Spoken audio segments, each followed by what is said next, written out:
Bismillahirrahmanirrahim. Assalamualaikum warahmatullahi wabarakatuh.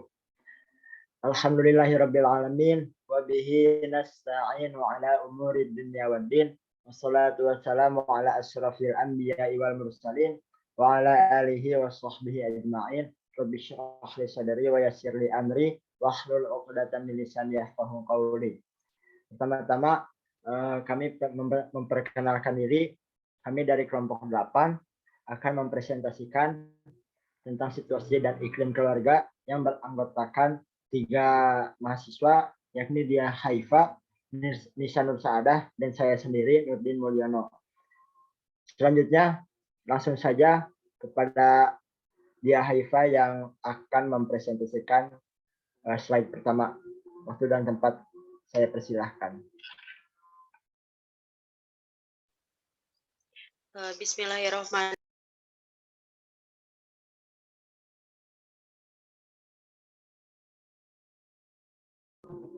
Itu mic-nya belum ke ini.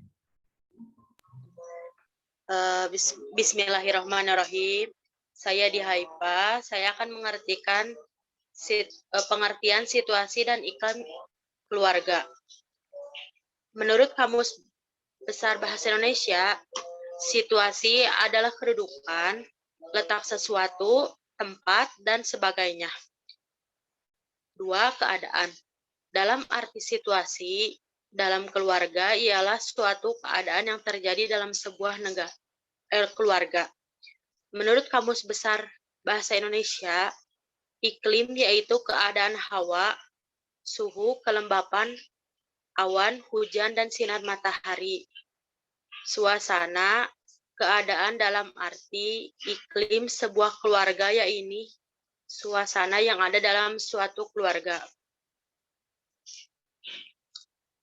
Peran pendidikan pada situasi dan iklim keluarga. Pengertian keluarga. Keluarga dalam bahasa Arab disebut ahlun yang berarti senang, suka, atau ramah. Keluarga dipahami sebagai kelompok primer yang terdiri dari 2 atau lebih orang yang mempunyai jaringan interaksi interpersonal, hubungan darah, hubungan perkawinan, dan adopsi. Definisi tersebut menunjukkan bahwa keluarga mensyaratkan adanya hubungan perkawinan, hubungan darah, maupun adopsi sebagai pengikat. Pengertian karakter. Karakter adalah watak, sifat, atau hal yang sangat mendasar dalam tubuh manusia hingga dapat membedakan suatu dengan yang lainnya.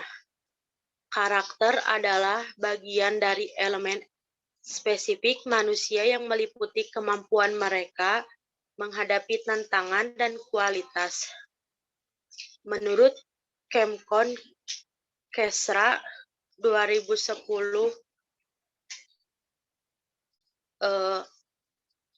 halaman 7. Karakter itu terkait dengan keseluruhan kinerja seseorang dan interaksi mereka di sekitarnya.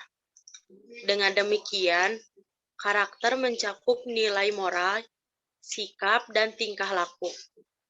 Seseorang dianggap memiliki karakter yang baik dari sikap dan tindakan yang dilakukan yang mencerminkan karakter tertentu. Oleh karena itu, karakter terlihat atau tercermin dari kebiasaan sehari-hari manusia. Pentingnya situasi dan iklim keluarga dalam perkembangan anak. Keberhasilan tumbuh kembang anak dipengaruhi oleh faktor lingkungan, mulai dari lingkungan keluarga hingga masyarakat luas. Peran keluarga utamanya, orang tua sangat penting dalam membentuk lingkungan keluarga yang harmonis, penuh kasih sayang, dan pengertian. Mengapa peran keluarga utamanya sangat penting? Lingkungan paparan pertama dan tersering bagi anak-anak adalah keluarga. Pembentukan karakter dan proses pertumbuhan kembang anak, kembang pertama kali dimulai dari sini. Anak-anak harus dipersiapkan sedini mungkin untuk menjadi penentu kehidupannya nanti.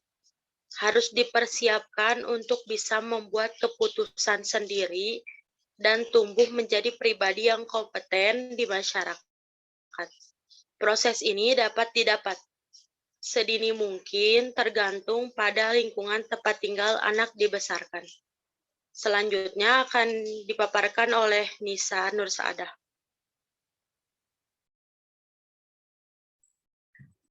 Bismillahirrahmanirrahim. Izin melanjutkan materi yang telah disampaikan dari dia sendiri. Di sini materinya tentang pentingnya situasi dan iklim keluarga dalam perkembangan anak. Jadi bisa kita lihat ya dari pembahasan yang dia jelaskan tadi bahwa keberhasilan tumbuh kembang seorang anak itu sangat besar pengaruhnya oleh lingkungan, terutama lingkungan keluarga. Terlebih mungkin di keluarga itu yang lebih berperannya seorang ibu kali ya, kan ada bahasa yang menjelaskan bahwa al-ummu lil madrasatil ula, kayak gitu. Di keluarga juga itu tempat tempat proses berkembang anak dari kecil sampai besar gitu, bahkan dari ketika ia masih di dalam kandungan. Ketika mendidik anak pun tidak hanya mendidik dia ketika masih kecil, tapi proses mendidik anak itu ketika kita memulai memilih pasangan gitu. Kemudian dalam keluarga juga tidak selamanya akan berjalan mulus ya, pasti ada lika-liku kehidupan gitu. Jadi dengan lika-liku tersebut yang akan mendewasakan kita gitu, dari permasalahan-permasalahan kan kita bisa belajar untuk dewasa. Adapun beberapa masalah yang biasanya timbul di dalam keluarga yaitu misal perbedaan pendapat, adanya perbedaan pendapat antara orang tua dan anak, atau suami dan istri, atau dengan saudaranya sendiri pun bisa, yaitu biasanya dari perbedaan pendapat ini berujungnya cekcok gitu. Terus yang kedua ada masalah finansial.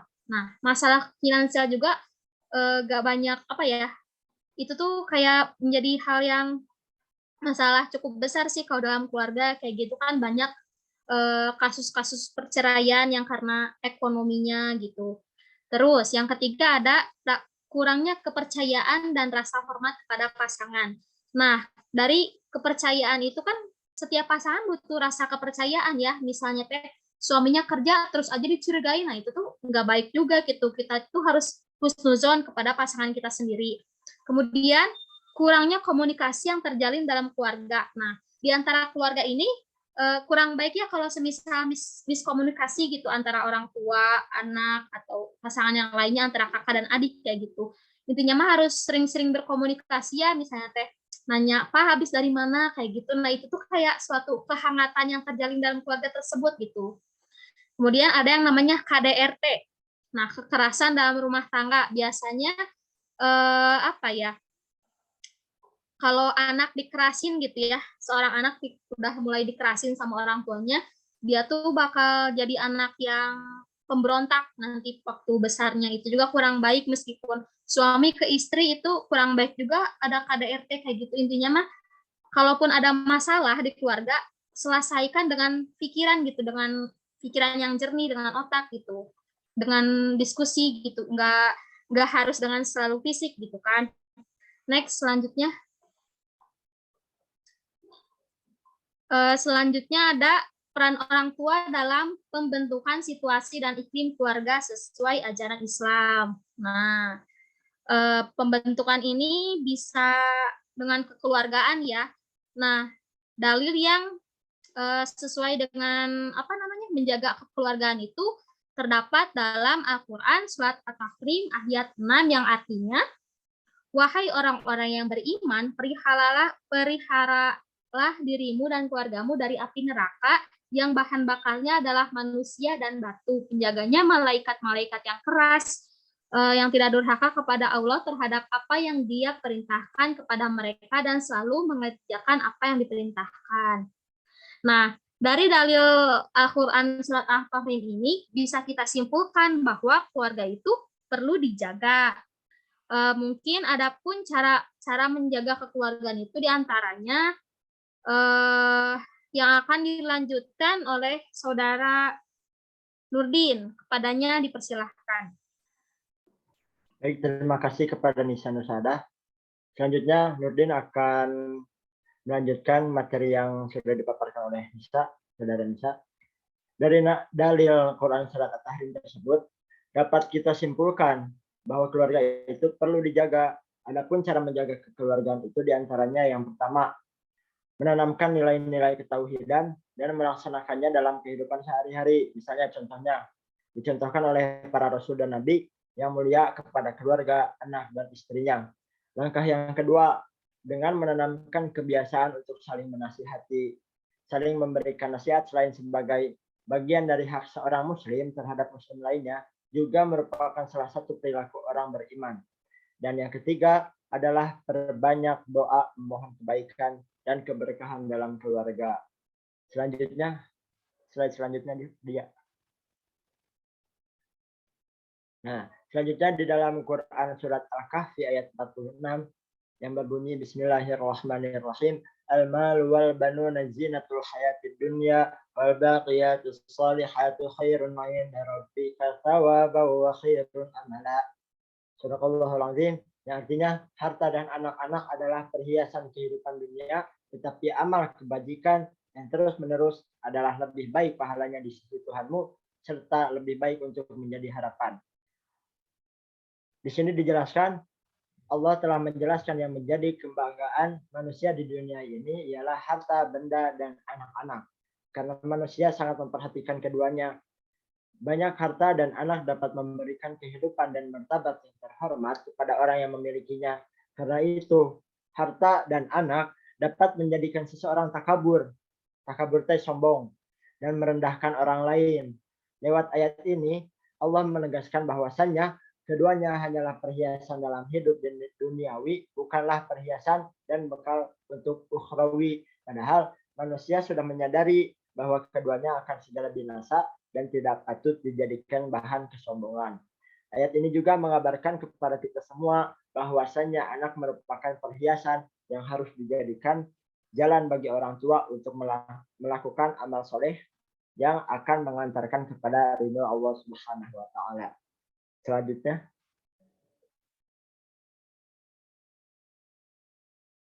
yang selanjutnya ada di dalam Quran surat Al-Furqan ayat 74 yang berbunyi Bismillahirrahmanirrahim. Walladzina yaquluna rabbana hab lana min azwajina wa dzurriyyatina qurrata a'yunin waj'alna lil muttaqina imama. Sadaqallahul azim, yang artinya, dan orang-orang yang berkata, ya Tuhan kami, anugerahkanlah kepada kami pasangan kami dan keturunan kami sebagai penyenang hati kami, dan jadikanlah kami pemimpin bagi orang-orang yang bertakwa. Dari di atas Quran surat Al-Furqan ayat 74 bisa kita gambarkan bahwa dalam sebuah lingkup keluarga, tentunya pasangan suami istri menginginkan keturunan yang terbaik dari segala hal kesempurnaan. Dan perlu kita ketahui bahwa untuk memperoleh keturunan itu tidak dengan mudah.